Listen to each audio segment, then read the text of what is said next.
Hello guys, I'm Ashi and I hope you are doing well. आज का जो हमारा टॉपिक है वो है meaning and objective of accounting. तो आज हम इस चैप्टर में क्या पढ़ेंगे? Need of accounting, meaning of accounting, characteristic, objectives, advantages and disadvantages. सबसे पहले हम पढ़ेंगे नीड ऑफ अकाउंटिंग।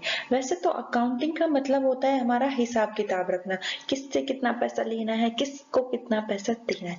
लेकिन अपने घर में तो हम वर्बली भी कर लेते हैं कि हमें कुछ मेंटेन नहीं करना पड़ता है। अगर मेंटेन भी करना पड़ता है तो एक छोटी सी डायरी बना लेते हैं, ठीक है। लेकिन उनको एक ब्रॉड टर्म्स में हम रिकॉर्ड नहीं करते हैं, हम अकाउंटिंग की स्पेसिफाइड लैंग्वेज यूज नहीं करते हैं, राइट। तो हम उनको जैसे हमें पता है हम वैसे लिख लेते हैं। लेकिन अकाउंटिंग में दोस्तों ऐसा नहीं होता, क्योंकि बिजनेस है, ट्रांजेक्शन्स भी, नंबर ऑफ ट्रांजेक्शन्स हमारी 100, 200 या 300 नहीं होती है, कई बार तो हमारी हजारों लाखों भी चली जाती है।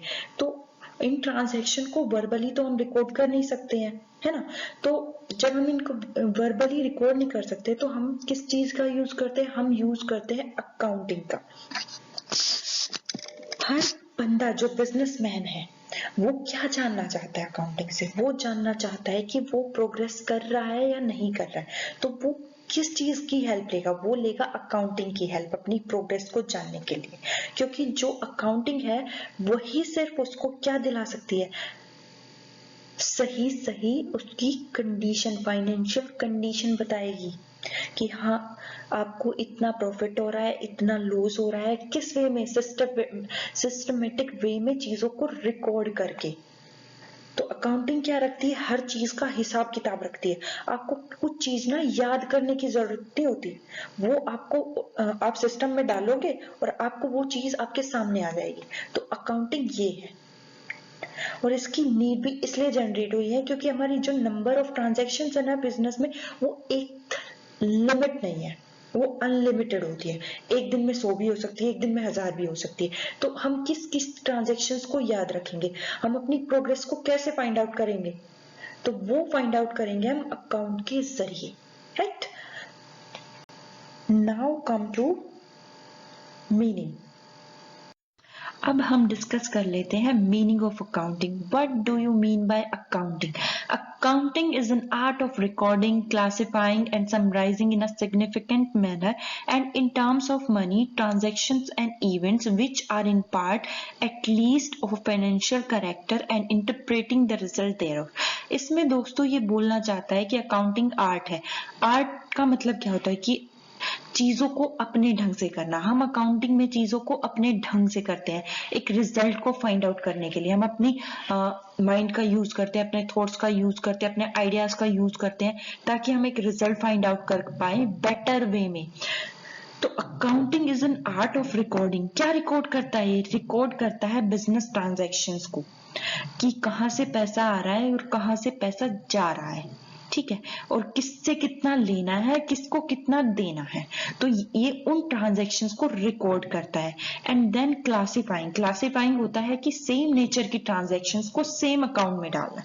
एंड समराइजिंग, समराइजिंग होता है कि जो भी हमने अकाउंट्स बनाए हैं, जो भी हमने सेम नेचर में एंट्रीज की है, उससे हम ये फाइंड आउट कर पाए कि हमें प्रॉफिट हो रहा है या लॉस हो रहा है, ठीक है, इन अ सिग्निफिकेंट मैनर। वो क्या बोल रहा है? इन सिग्निफिकेंट मैनर, ऐसे वे में प्रेजेंट करना चीजों को ताकि जिससे वो समझ आ जाए, है ना। And in terms of money, और जो समझ आएगा ना हमें, वो पैसे की टर्म में आएगा समझ। Transactions and events which are in part at least of a financial character and interpreting the result thereof. चलो, ट्रांजेक्शंस एंड इवेंट्स को तो मैंने बताया कि जो लेना देना, जो भी हमें किसी को पैसा देना है, हमें किसी से पैसा लेना है, तो वो हो गई हमारी ट्रांजैक्शंस। इवेंट्स क्या होते हैं? इवेंट्स होते हैं हमारे रिजल्ट। जो भी हमने ट्रांजैक्शंस की है उसका रिजल्ट, रिजल्ट क्या होगा? या तो हमें प्रॉफिट हो रहा होगा या हमें लॉस हो रहा होगा, या ठीक है, which are in part of at least a financial character. तो ये जब हम उसको मनी में मेजर कर रहे हैं तो उसका एक फाइनेंशियल कैरेक्टर निकल के आ रहा है। And interpreting the result there, जो हमने समरी बनाई है कि हमें इतना प्रॉफिट हो रहा है, लॉस हो रहा है, उसको इंटरप्रेट करके, अलग अलग करके, यहाँ हम जिसको भी ये जानकारी चाहिए हमारे अकाउंट से रिलेटेड, हम उसको उसकी जरूरत के अकॉर्डिंग वो बता देते हैं। ठीक है, अब आते हैं इसकी कैरेक्टरिस्टिक्स पे। Accounting is art as well as science. Accounting क्या है? आर्ट है। आर्ट तो मैंने बताया चीजों को अपने तरीके से प्रेजेंट करना, एक रिजल्ट को फाइंड आउट करने के लिए, है ना, वो आर्ट हो गया। अपने आइडियाज का, माइंड का, थॉट्स का यूज करना, ठीक है, वो होता है हमारा आर्ट। साइंस क्यों है? साइंस किस चीज को बोलते हैं? साइंस बोलते हैं एक चीज का सिस्टमेटिक वे से, नहीं बोल सकते हैं कि फैक्ट्स को सिस्टमेटिकली फाइंड आउट करना, है ना। जो हमारा साइंस होता है वो यूनिवर्सल होता है, यूनिवर्सल एक्सेप्टेड होता है। तो अकाउंटिंग भी हमारा यूनिवर्सल एक्सेप्टेड है क्योंकि इसके भी अपने प्रिंसिपल्स हैं। जैसे साइंस एक स्टैंडर्डाइज नॉलेज है, ऐसे ही अकाउंटिंग के भी कुछ प्रिंसिपल्स हैं जिन पे हम चलकर अकाउंटिंग करते हैं। तो ये क्या हो गया? आर्ट भी हो गया और साइंस भी हो गया। ना तो ये पूरी तरह आर्ट है और ना ये पूरी तरह साइंस है ना। इसके कुछ प्रिंसिपल्स है, लेकिन उन प्रिंसिपल्स की कुछ लिमिटेशंस भी है जिसके कारण हम उसको ना पूरी तरह साइंस नहीं बोल सकते। सेकंड बोल रहा है recording of financial transactions only. जिन चीजों को हम पैसे में कन्वर्ट कर सकते हैं, जिन चीजों का प्रूफ है हमारे पास कि ये भाई बिजनेस से रिलेटेड है सिर्फ, और उनको हम मनी में मेजर कर सकते हैं, तो ही हम उनको रिकॉर्ड कर सकते हैं। जैसे मैं बोलती हूँ मैनेजर और एम्प्लॉय के बीच में झगड़ा हो गया है और झगड़ा होने की वजह से प्रोडक्शन रुक गया है, तो प्रोडक्शन रुकने से हमारी क्या हो गया? हमें क्या हो गया? लॉस हो रहा है ना। हम कुछ चीजें बेच नहीं पा रहे हैं, आगे नहीं बेच पा रहे ना। तो क्या हम इस टर्म को जो है वो रिकॉर्ड कर सकते हैं अपने अकाउंट में? नहीं कर सकते। क्यों नहीं कर सकते?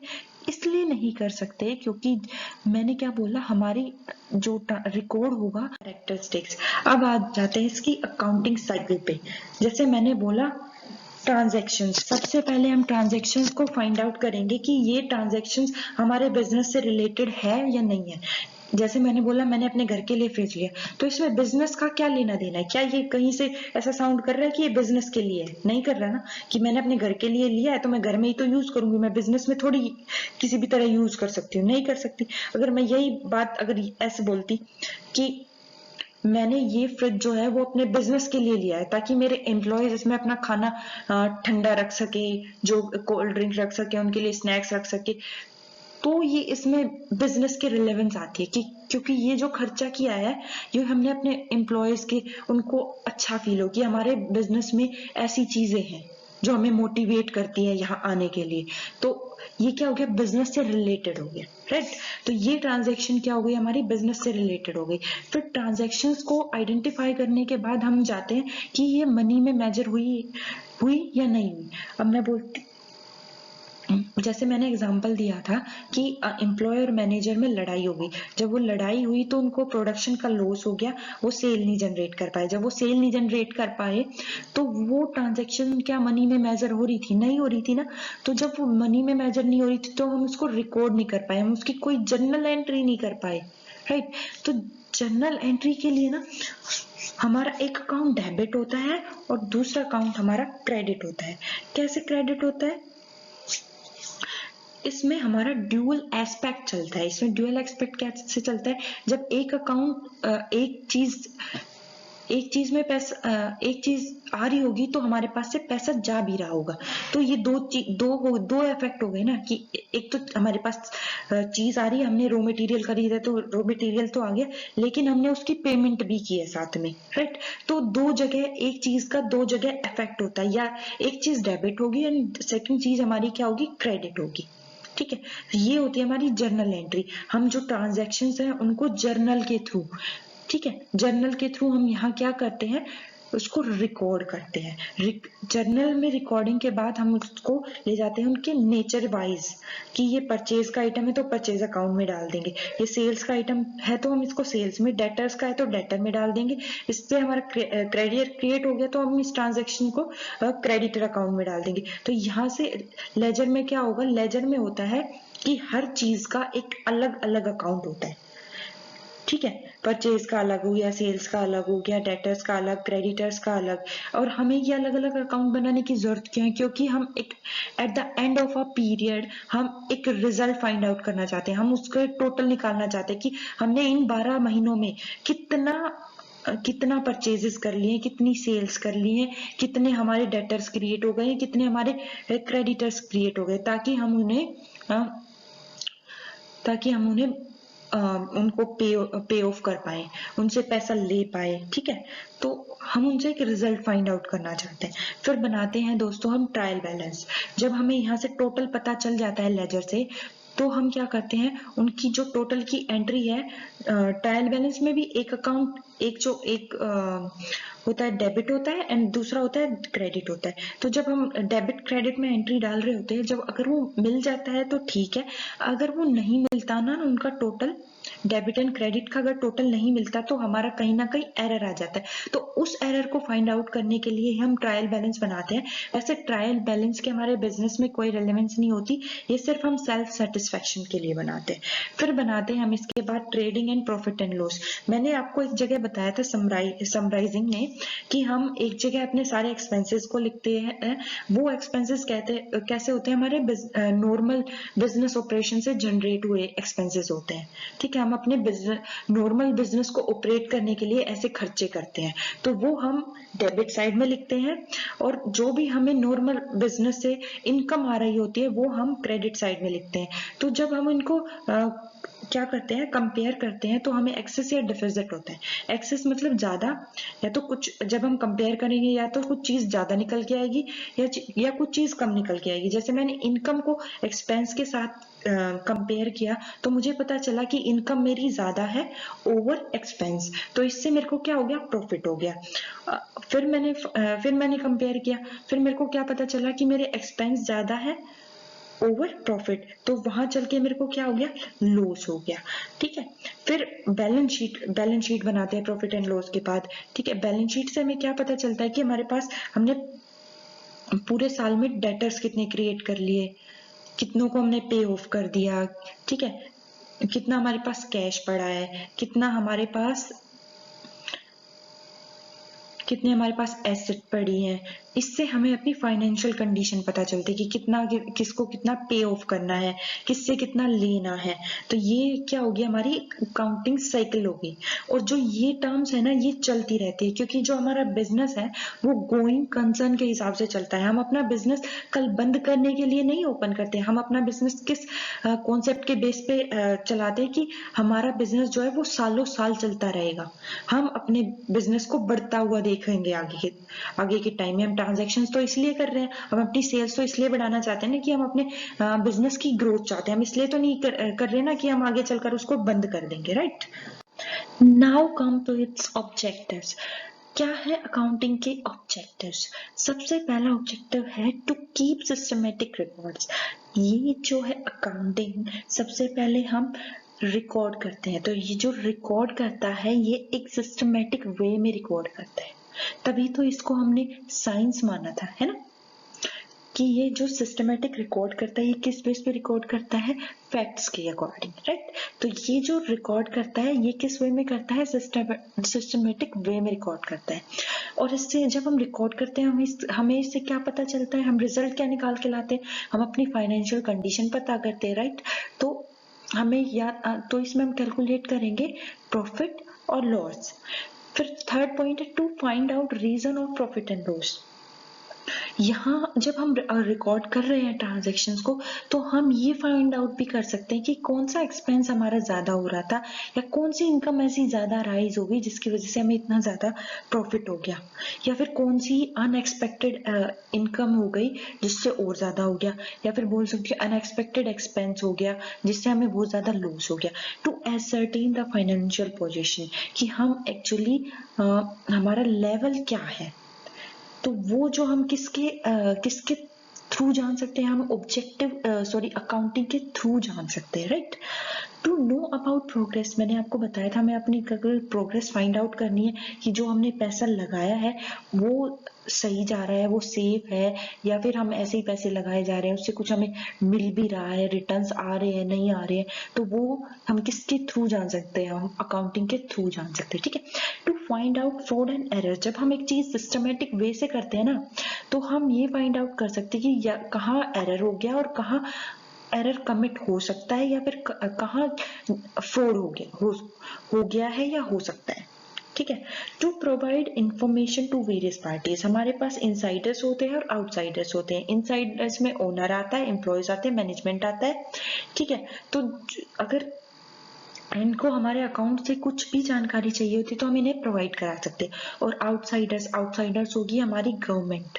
ठीक है, गवर्नमेंट हो गई, हमारे क्रेडिटर्स हो गए, जो कहीं ना कहीं हमारी वैसे तो दोनों पार्टीज इनसाइडर और आउटसाइडर्स हमारे बिजनेस के ग्रोथ के लिए काम करते हैं, लेकिन अगर जो आउटसाइडर्स है अगर वो हमारे बिजनेस से सेटिस्फाई नहीं है ना, तो वो हमें हमारी बिजनेस की ग्रोथ पर असर डाल सकते हैं, मैं बोल सकती हूँ। तो आउटसाइडर्स को सेटिस्फाई रखना भी ये एक तरह से हमारे अकाउंटिंग की ड्यूटी है। फिर आते हैं दोस्तों इसके एडवांटेजेस में। इसके एडवांटेजेस क्या है? Advantages of accounting, helping in management of business, ये बिजनेस को मैनेज करने में हेल्प करता है। मैनेज किस तरह से कर सकता है? प्लानिंग करके, डिसीजन लेके कि ये मत करो, ये इससे ज्यादा लॉस हो रहा है, राइट? या फिर इस प्रोडक्ट की कॉस्ट ज्यादा है, हम इसकी जगह इसका क्या रख लेते हैं, क्या बोलते हैं उसको इकोनॉमिक्स में, चलो बाद में बताती हूँ मैं इकोनॉमिक्स में क्या बोलते हैं। इसका दूसरा जैसे एक प्रोडक्ट हम दो सब्स्टिट्यूट, राइट, दो सब्स्टिट्यूट से बनाते हैं, ए एंड बी। अगर ए का कॉस्ट ज्यादा आ रही है, मार्केट में ज्यादा प्राइस हो गया, तो मैं शिफ्ट होना चाहूंगी बी पर, तो बी मैं ज्यादा से ज्यादा बी को लेना चाहूंगी, तो अब मेरा जो सारा बर्डन है वो किस पे चला गया? बी। तो ये क्या करता है? हेल्प करता है डिसीजन मेकिंग में, कॉस्ट कंट्रोल करने में, है ना? तो इसके थ्रू हम प्लानिंग कर सकते हैं कि आगे अगर इस टाइम हमें 5% प्रॉफिट हो रहा है तो आगे चलकर हमें 10% चाहिए, तो ये क्या हुई? प्लानिंग हुई। डिसीजन मेकिंग कि हम इस प्रोडक्ट पे ना रह के हम दूसरे प्रोडक्ट पे शिफ्ट हो जाते हैं, तो ये क्या हुई? Decision making. Controlling, cost control करना, किसी सोर्स पे हम ज्यादा खर्चा कर रहे थे, हमने देखा इस पे तो बेफिजूल खर्चा हो रहा है ना? या फिर जो ये एम्प्लॉय था ये ज्यादा कॉस्ट ले रहा है, तो हम इसकी जगह इसको रिप्लेस करके कोई और ले आते हैं, तो वहां पे हम कॉस्ट कंट्रोल कर लेंगे। फिफ्थ पॉइंट है helping in determination of tax. जब हम अपने प्रॉफिट एंड लॉस को निकाल रहे हैं, तो जब हम टैक्स जो हमने प्रॉफिट एंड लॉस बनाया है, प्रॉफिट एंड लॉस के बेसिस पे हम अपनी टैक्स लायबिलिटी फाइंड आउट कर सकते हैं। सिक्स्थ एडवांटेज है एडवांटेज इन टेकिंग लोन। जो हमारा बैंक है वो हमें किस बेस पे लोन देगा? वो हमारी फाइनेंशियल कंडीशन, हमारा प्रॉफिट एंड लॉस, हमारी कंपेरेटिव स्टेटमेंट्स देख के हमें लोन देगा। ठीक है, अगर वो सेटिस्फाई होंगी तभी हमें लोन मिलेगा, अदरवाइज हमें लोन नहीं मिलेगा। विदाउट अकाउंटिंग तो लोन हमें मिलेगा ही नहीं। ठीक है, 7th पॉइंट है रिप्लेसमेंट ऑफ मेमोरी। हमें यहाँ हर ट्रांजेक्शन्स को याद रखने की जरूरत नहीं होती। हम ट्रांजेक्शन्स को रिकॉर्ड ही किस बेस पे करते हैं? फैक्ट्स के बेस पे रिकॉर्ड करते हैं। फैक्ट्स क्या होते हैं? हमारे पास प्रूफ होता है, हमारे पास इनवॉइसेस होते हैं, हमारे पास वाउचर्स होते हैं, जिनसे हम एंट्री उठा के जर्नल में डालते हैं, लेजर में डालते हैं। ठीक है, तो यहाँ क्या होगा? हमें याद रखने की, हमारा जब मन करेगा तब हम क्या करेंगे? एंट्री की डेट डालेंगे और अकाउंट खोलेंगे और हमें एंट्री दिख जाएगी। ठीक है, वो किस डेट से रिलेटेड थे उसकी डिटेल सारी हम फाइंड आउट कर सकते हैं। तो यहाँ हमें जरूरत नहीं है कि हम याद रखें हर चीज को। सेकंड है कंपैरिजन ऑफ रिजल्ट। हम अकाउंट में कंपैरिजन कर सकते हैं, खुद से खुद को कंपैरिजन कर सकते हैं, हम अपने राइवल से कंपैरिजन कर सकते हैं। हम राइवल से कंपैरिजन कब कर पाएंगे? जब उन्होंने सेम प्रिंसिपल, सेम कॉन्सेप्ट को, सेम मेथड्स अप्लाई किए हो। ठीक है, और अब खुद से हम कैसे कर सकते हैं? हम एक साल के डेटा को दूसरे साल से कंपेयर कर सकते हैं। ठीक है, वैल्यूएशन ऑफ बिजनेस। हम अकाउंटिंग के थ्रू अपने बिजनेस की जो है वो वैल्यू फाइंड आउट कर सकते हैं कि मार्केट में दरअसल हमारी वैल्यू चल कितनी रही है। हम हमारा कुछ ब्रांड बनाए या फिर हम बिना किसी नाम के ही मार्केट में चले जा रहे हैं। 10th पॉइंट है help in resolve legal matter. जब हमारे पास हर चीज सिस्टमेटिक वे में होगी तो हम क्या कर पाएंगे, हम अपने लीगल मैटर्स को इजीली रिजॉल्व कर पाएंगे। ठीक है, डिसएडवांटेजेस पे आते हैं दोस्तों। Influence by personal judgement. अब मैंने आपको एक पॉइंट बताया था कि ना तो ये पूरी तरह आर्ट है और ना ये पूरी तरह साइंस है। जब ये पूरी तरह साइंस नहीं है तो ये पर्सनल बायसनेस से अफेक्टेड है। कैसे, कुछ डिसीजंस जो है हमें पर्सनल बेस पे लेने होते हैं, जैसे डेप्रिशिएशन के मेथड हम स्ट्रेट लाइन मेथड यूज करें या डिमिनिशिंग मेथड यूज करें। ठीक है, तो ये हमारी पर्सनल जजमेंट हो गई। और पर्सनल जजमेंट जैसे हमें उसके लाइफ टाइम जो है ना, एसेट की लाइफ टाइम हमें अज्यूम करनी होती है, तो जहां हम अज्यूम कर रहे हैं तो वो हमारी पर्सनल बायसनेस आ गई। ठीक है, सेकेंड पॉइंट है based on accounting concept and convention. जो हमारे अकाउंटिंग कॉन्सेप्ट और कन्वेंशन है वो हमारे बहुत पुराने, हालांकि वो टाइमली अमेंडेड होते रहते हैं, लेकिन फिर भी वो कहीं ना कहीं हमें एक ट्रू पिक्चर जो है वो प्रेजेंट नहीं कर पाते हैं। तो ये क्या हो गया, based on accounting concept and convention, जिसके चलते हम अपनी फाइनेंशियल स्टेटमेंट को की ट्रू पिक्चर नहीं दिखा पा रहे हैं। तो ये क्या होगी, अकाउंटिंग की डिसएडवांटेज हो गई। थर्ड पॉइंट है दोस्तों इनकम्प्लीट इंफॉर्मेशन। हम एक बिजनेस को बोल रहे हैं कि वो गोइंग कंसर्न के कॉन्सेप्ट को लेके वो चलता ही रहता है, तो हम एक टाइम पीरियड में कैसे किसी ट्रांजैक्शन से कुछ निकाल सकते हैं, कुछ रिजल्ट फाइंड आउट कर सकते हैं। हम कुछ रिजल्ट फाइंड आउट नहीं कर सकते क्योंकि जो हमारा बिजनेस है वो गोइंग कंसर्न कॉन्सेप्ट पे चल रहा है। तो जो भी हम एक टाइम पीरियड में लेंगे वो एक तरह से इनकम्प्लीट इन्फो होगी। ठीक है, फोर्थ पॉइंट है ओमिशन ऑफ क्वालिटेटिव इंफॉर्मेशन। यहाँ पे मैंने बोला था जब मैनेजर की और हमारे एम्प्लॉय की लड़ाई हो रही थी तो हमें प्रोडक्शन का लॉस हो रहा था, तो हम उस डेटा को यहाँ पे रिकॉर्ड नहीं कर पाए थे। वो कैसा डेटा था, हमारा क्वालिटेटिव डेटा था, और जब हम क्वालिटेटिव डेटा को रिकॉर्ड नहीं कर पाए हैं तो उस लॉस को हम प्रूव नहीं कर पाए हैं, तो हम उसकी एंट्री नहीं कर पाए, तो वो कहीं ना कहीं रह गया है अकाउंटिंग में। बेस्ड ऑन हिस्टोरिकल कॉस्ट, जो हमारी अकाउंटिंग है वो हिस्टोरिकल बेस चलती है। मान लो मैंने 2006 में एसेट खरीदी थी 10 लाख की, तो हम उसकी अकाउंटिंग भी 10 लाख से ही करेंगे, चाहे मार्केट में आज उसकी वैल्यू 25 लाख हो गई हो। तो वो हमें एक ट्रू पिक्चर प्रेजेंट नहीं कर पाती है, इसलिए इसकी ये डिसएडवांटेज है। ठीक है, सिक्स्थ पॉइंट है अफेक्टेड बाय विंडो ड्रेसिंग। जब देखो, हर बिजनेस चाहता है कि उसकी मार्केट में जो रेपुटेशन है वो अच्छी दिखे। जब वो अच्छी दिखाने के चक्कर में कई बार क्या होता है, विंडो ड्रेसिंग हो जाती है, दिखावा हो जाता है। ठीक है, कहीं ना कहीं जब वो दिखावा होता है ना अकाउंटिंग में, तो हमारी फाइनेंशियल स्टेटमेंट ट्रू नहीं शो हो पाती है, तो ये भी एक तरह से इसकी डिसएडवांटेजेस होगी। 7 पॉइंट है अनसुटेबल फॉर फोरकास्टिंग।